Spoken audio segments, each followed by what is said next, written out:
We are doing a little series, 5-week series on work, and today we're talking about work ethic, diligence, the sluggard, the sloth, the slacker, and then I have to say this word very carefully, the shiftless in the book of Proverbs. There was a fellow that just finished, got his teaching credential, was at a high school, and he had, one of the classes that he had was shop, and he was just stunned at how lazy so many of the guys in his shop class was.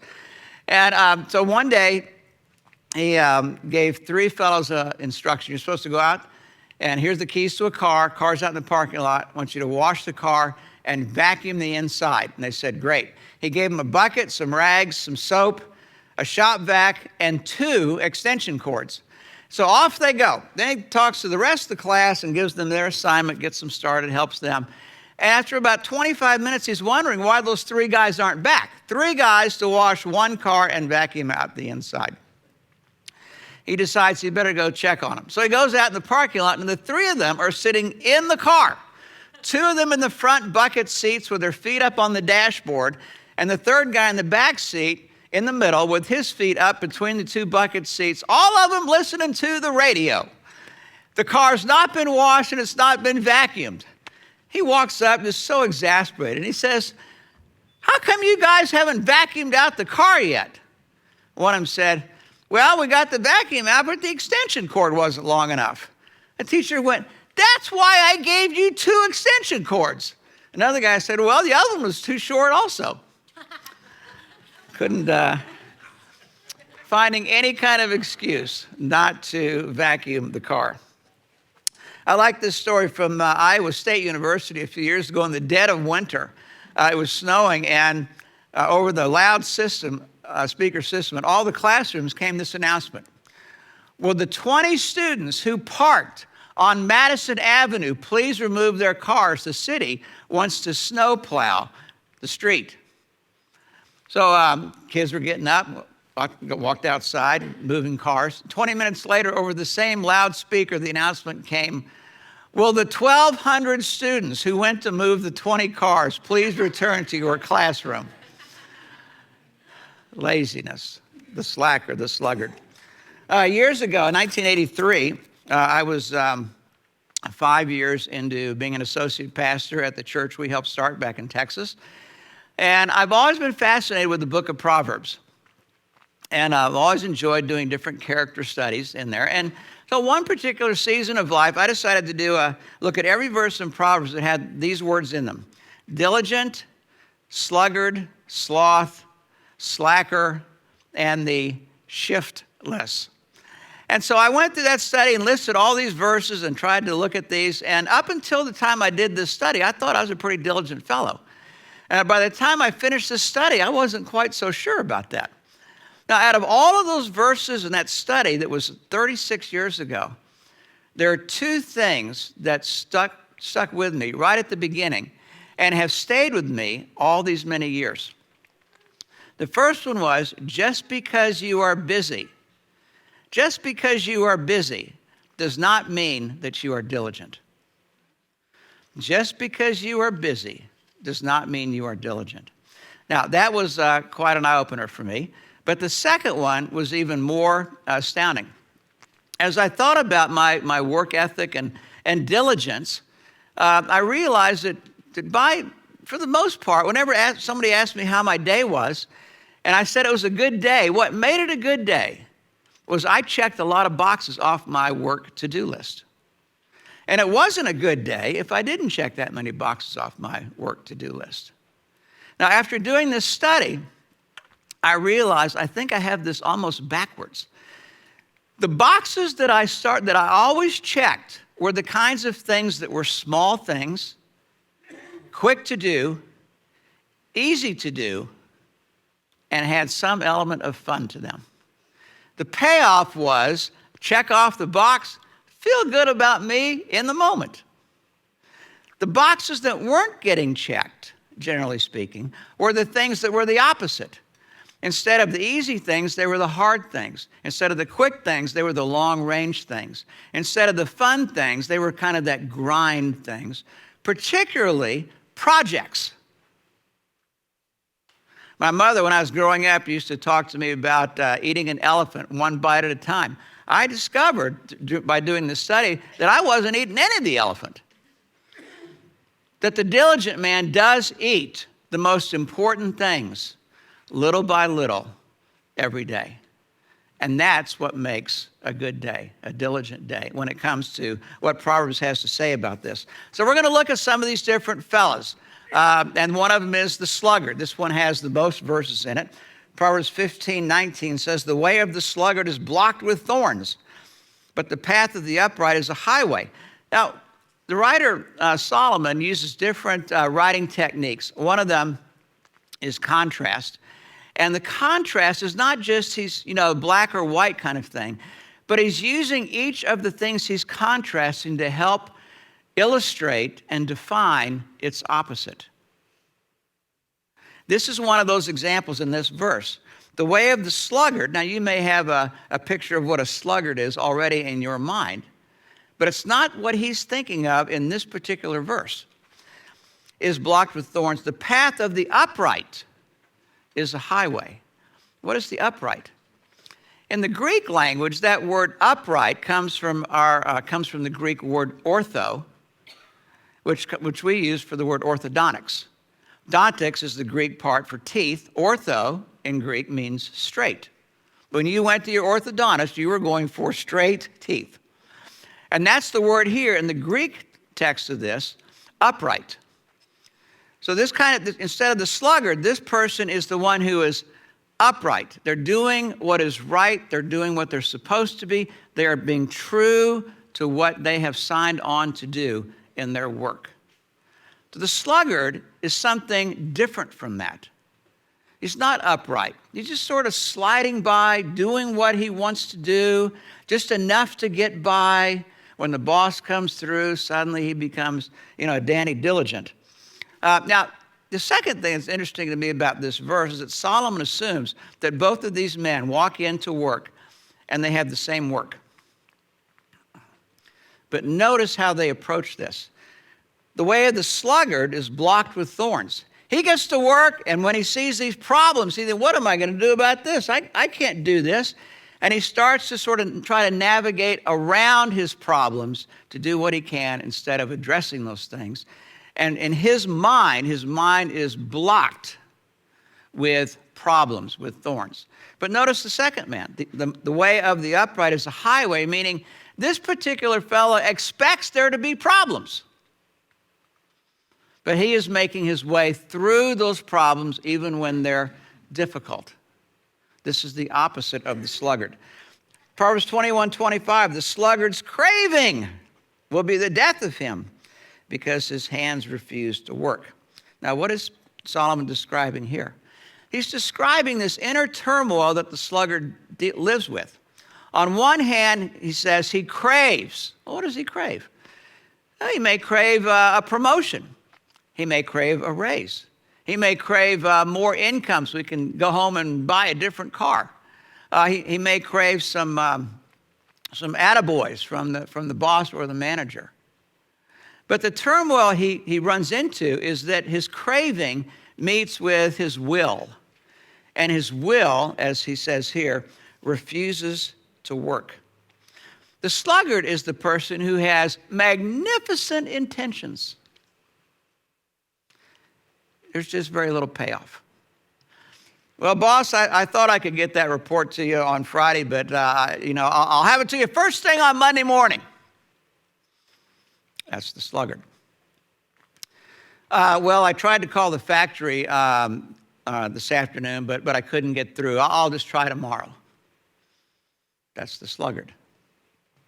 Did you get the reservations for our trip that we're going to next week? No, I called, but I had a problem with a credit card, and I haven't called them back yet. But I'll do it. That's the sluggard. Person of great intentions. Proverbs 19:24. The sluggard buries his hand in the dish. He will not even bring it back to his mouth. Now, another one of the writing styles Solomon uses here is one we're familiar with, hyperbole, where he makes an exaggerated statement, almost kind of a silly statement, to drive home a point, and in this case, an illustration. And here he's looking at the sluggard. And the sluggard is eating. Is there anything more self-serving than eating? Anything that you would be more motivated to do than eating? This is what he says. And he says he takes his fork or his spoon and he puts it into his mashed potatoes. And there it just sits. Now, it's a silly observation. But what he's saying in the hyperbole is, you can see the laziness of the sluggard in even the minutest of things. He takes it with him wherever he goes, not just in the hard things of work, but even in the simplest. Proverbs 26:13, the sluggard says, there's a lion in the road, a fierce lion roaming the streets. And here, one of the marks of the sluggard is this fella always has excuses. No matter what happens, he's got an excuse ready to go. Proverbs 26:14, as a door turns on its hinges, so a sluggard turns on his bed. You can almost hear the door going, creak. Now, when I read this verse years ago, I had something that happened while I was in seminary. I missed a couple classes because I overslept. I hit the snooze button one too many times. And you could sort of get away with that in college, but not in grad school. And I thought, okay, something is wrong with this image. And so as I thought about this, I mean, this sounds so stupid even saying this, but what the heck, it's our church. So I realized what happened was the alarm would go off in the darkness after being asleep in, comatose. And the alarm goes off, and I am now in the middle of trying to make a decision about when I really need to get up. I couldn't really pick a worse condition than after being asleep for 7 hours. And making that decision coming out of sleep and making that decision in the dark. And yet there I was trying to make this very important decision. I thought, that's stupid. Well, when should I do that? Well, I should do that the night before. There's an idea. And so not just when should I get up, but what's the last possible moment I need to get up? So when that alarm clock goes off, there is no discussion here, no equivocation. So the second thing I noticed was that I also had my alarm clock in the worst possible position it could be, on the nightstand right next to my pillow. And the people that make these clocks, you ever notice how the snooze button is pretty big on a clock like that? And it's right there on top, right in the middle. You don't even have to see it. Boom.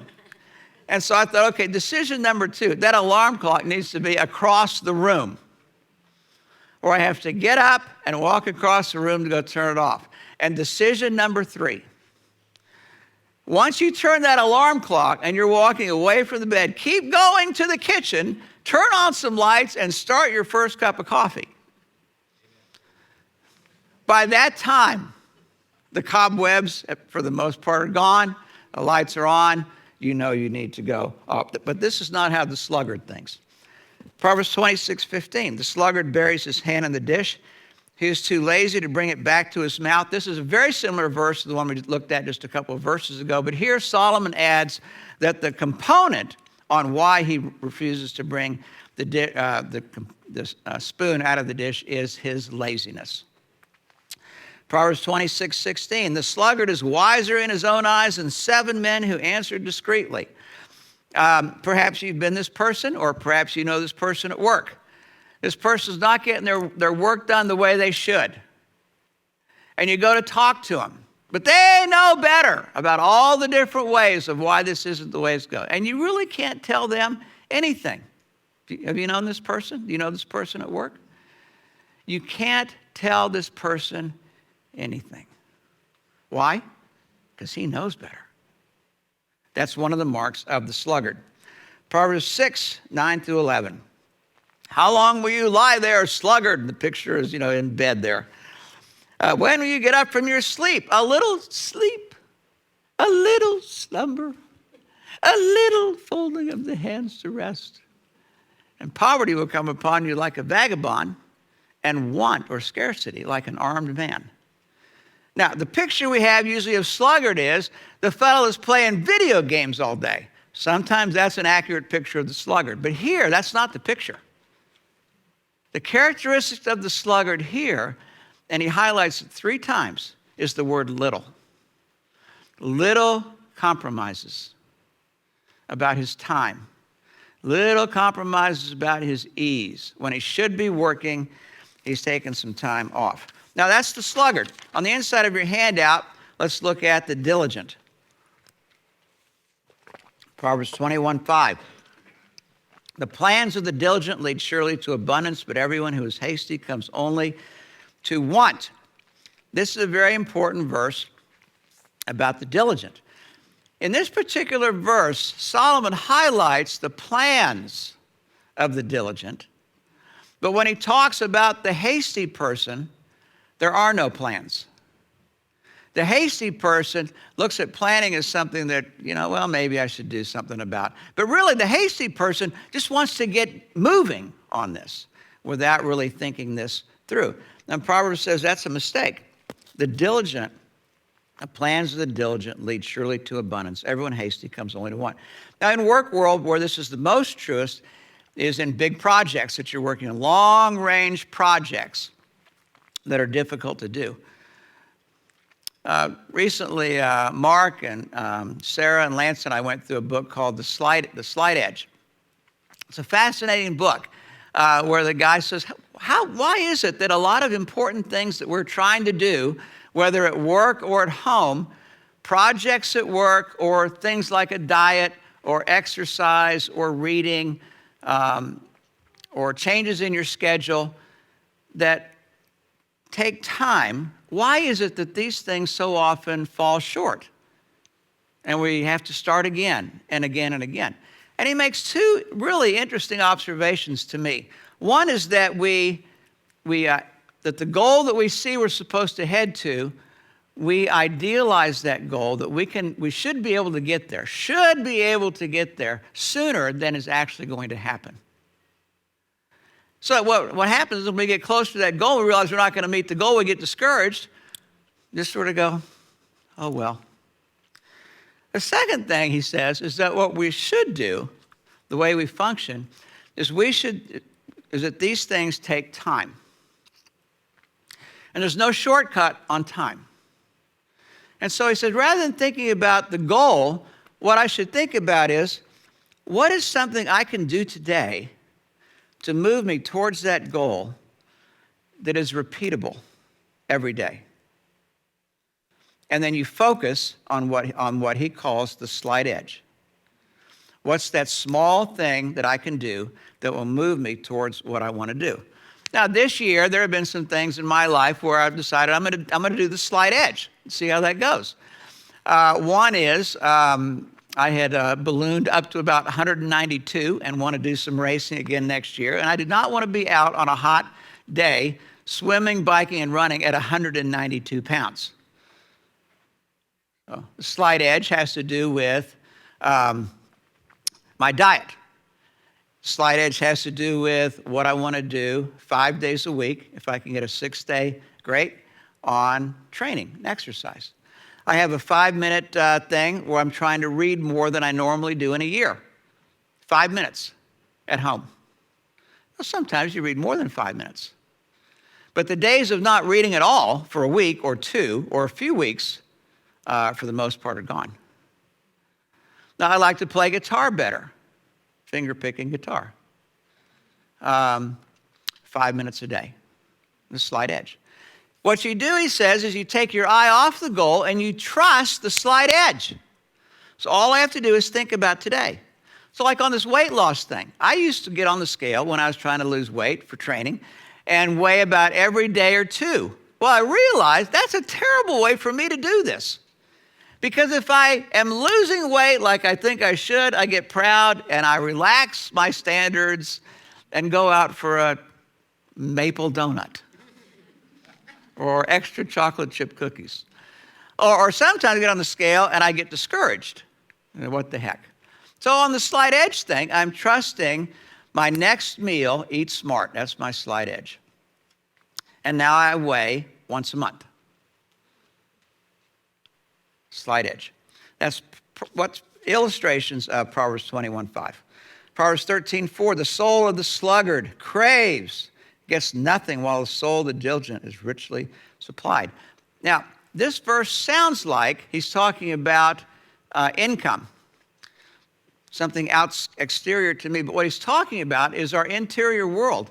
The soul, the inner heart, the inner world of the sluggard craves and gets nothing for his inner world, his heart.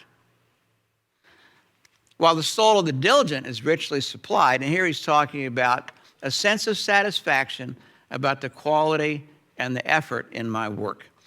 Proverbs 10:4, lazy hands make a man poor, but diligent hands bring wealth. This is not a promise, but it is a principle generally true. Proverbs 12:24, diligent hands will rule, but laziness ends in slave labor. Now, back in Old Testament times, if you couldn't pay your bills, occasionally they had debtor's prison.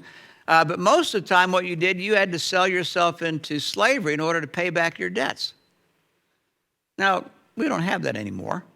But this verse might read a little bit differently. Diligent hands will rule, but laziness ends in bankruptcy.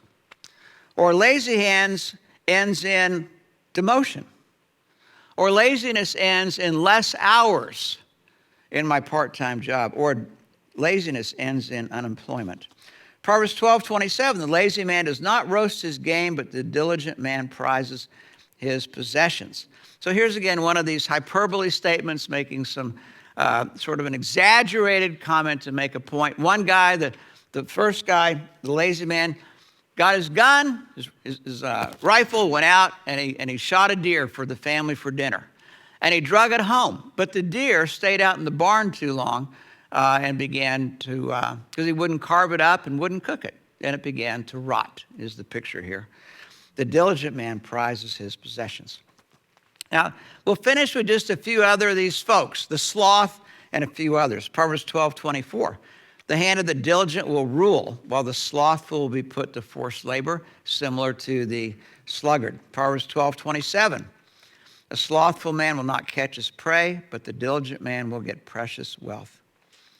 Proverbs 19:15. Laziness brings on deep sleep, and the shiftless man goes hungry. The shiftless man. What is he talking about there? This is the guy that has a hard time just sitting at his desk. He worked for 5 or 10 minutes, then he's off to do something. Off to do something different. In my world of to-do lists, shiftlessness, the challenge is you're working on something that's important and is difficult, and it's going to take some effort and some time. And my temptation to be shiftless is to do something that I can get done quick and easy and fun and feel good about myself and my work. That's what he calls the shiftless man. Proverbs 18:9, one who is slack in his work is brother to him who is destroyed. This is the term we get from the slacker. And the idea here is his work is generally half-baked. Half-baked. Think of a baked potato that was in the oven for only 30 minutes. He may think he baked it, but nobody else does. Proverbs 14:23. In all toil there is profit, but mere talk tends only to want. This is the person that talks a good game about his work. I had a hard day today. Worked a lot of hours. What did you get done? I don't know.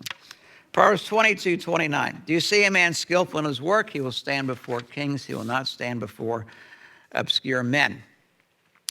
Then there are a couple of verses I just want to finish with today that have always struck me as sort of encouraging and challenging.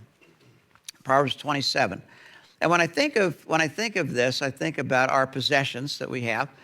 And as Christians, generally, the first thing that probably comes to your mind and my mind as a Christian is, I know I'm not going to build my life around possessions. That's a bad idea. Been there, done that. Not going to do that.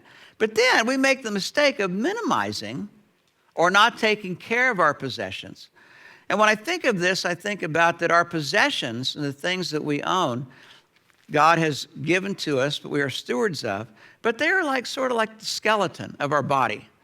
The house and cars and furniture provide sort of a skeleton in which to build a marriage, or to build into your children's lives, or a ministry to your neighbors or people that are friends that you have with. And that's what he's talking about here. Proverbs 27:23. Be sure you know the conditions of your flocks. Give careful attention to your herds. So here he's talking to a largely agrarian economy, and he's talking to ranchers or shepherds. And he says, be sure you know what's going on with your flocks and with your herds. Now, what does this mean? I'm not a rancher. I'm not a shepherd. What this means is, Seth, are you keeping up with your Wells Fargo checking account and your savings account? Are you keeping up with your receipts so that if you're ever audited again, you'll have all those things like you've had before? Are you keeping up with Quicken and your budget? Proverbs 27:24. Riches do not endure forever, and a crown is not secure for all generations. If you were in our Dave Ramsey class, one of the things that Dave is kind of famous for is, when you make a budget, is the unexpected expenses, which he just laughs at. Because as most of you already know, unexpected expenses really aren't unexpected. They're just unexpected if they're not on that sheet. And so to have a budget item that says even unexpected expenses and to put some money in savings, that's what he's talking about here. Verse 25. When the hay is removed and new growth appears, the grass from the hills is gathered in. The lambs will provide you with clothing, the goats with the price of a field. You will have plenty of goat's milk to feed you and your family, and to nourish your servant girls. Talking about another aspect of being diligent. Diligent. How are you on this?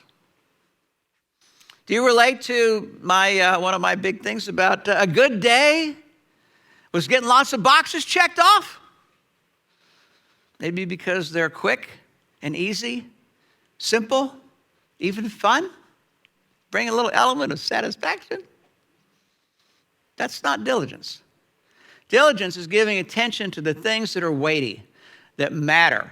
And you're not going to get a lot of those boxes checked off tomorrow. But little by little, day by day, are you moving this football down the field in these project areas? That is diligence. I love this poem that was written a couple hundred years ago, and I want to finish with this. It's called Do the Next Thing. From an old English parsonage down by the sea, there came in the twilight a message to me. Its quaint Saxon legend, deeply engraven, hath, it seems to me, a teaching from heaven. And on through the doors, the quiet words ring like a low inspiration. Do the next thing. Many a questioning, many a fear, many a doubt is quieted here. Moment by moment, let down from heaven, time, opportunity, and guidance are given. Fear not tomorrow's child of the King. Trust them to Jesus. Do the next thing. Do it immediately. Do it with prayer. Do it reliantly, casting all care. Do it with reverence, tracing his hand, who placed before thee with his command. Stayed on omnipotence, safe beneath his wing, leave all results. Do the next thing. Looking for Jesus, ever serener. Working or suffering, use his demeanor. In his dear presence, a rest, his calm. The light of his countenance be thy psalm. Strong in his faithfulness, praise and sing, then as he beckons thee, do the next thing. Let's pray together.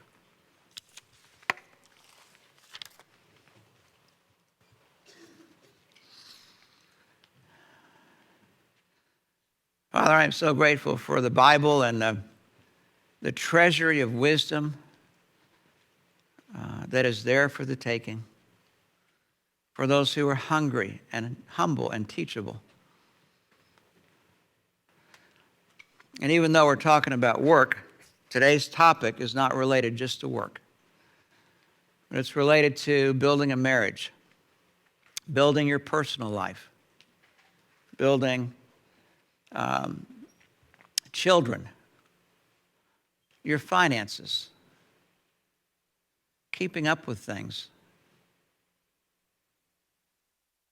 Father, we come to you and like many years ago, in 1983, there are still elements of the slacker and the sluggard and the slothful man that I still fight today. You have helped me over many years in this area, and there is still more help needed.